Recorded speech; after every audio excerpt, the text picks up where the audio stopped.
மாத ராசிபலன். கடகம் ஜூலை மாதம் கடக ராசி அன்பர்களுக்கு எவ்வாறு என்று பார்ப்போம். சூரியன் 12இல் இருப்பதால் எதிர்பாராத சில செலவுகள் மூலம் நெருக்கடிக்கடியான சூழல் உண்டாகும். இறை சார்ந்த சிந்தனைகள் அதிகரிக்கும்.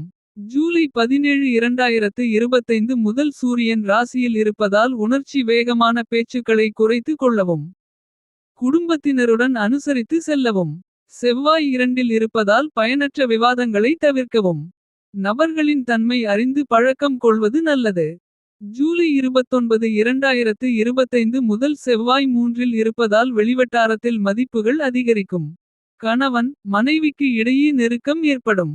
புதன் ராசியில் இருப்பதால் உத்தியோக பணிகளில் எதிர்பார்த்த சில மாற்றங்கள் உண்டாகும். உடன்பிறந்தவர்களின் தேவைகளை நிறைவேற்றுவீர்கள். ஜூலை 17 2025 முதல் புதன் 12இல் இருப்பதால் வரவுக்கேற்ப செலவுகளும் உண்டாகும். மறதி தொடர்பான பிரச்சனைகள் தோன்றி மறையும். சுக்கிரன் 11இல் இருப்பதால் மனதில் புது விதமான சிந்தனைகள் உருவாகும். பொருள் சேர்க்கை தொடர்பான முயற்சிகள் கைகூடும்.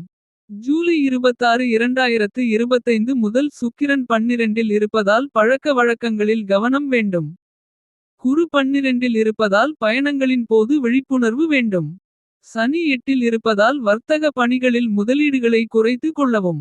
ராகு 8இல் இருப்பதால் உடன் இருப்பவர்களிடம் பயனற்ற பேச்சுக்களை தவிர்க்கவும். கேது 2இல் இருப்பதால் பழக்க வழக்கங்களில் சில மாற்றம் காணப்படும். வழிபாடு துர்காதேவியை வழிபட தடைகள் எல்லாம் விலகும்.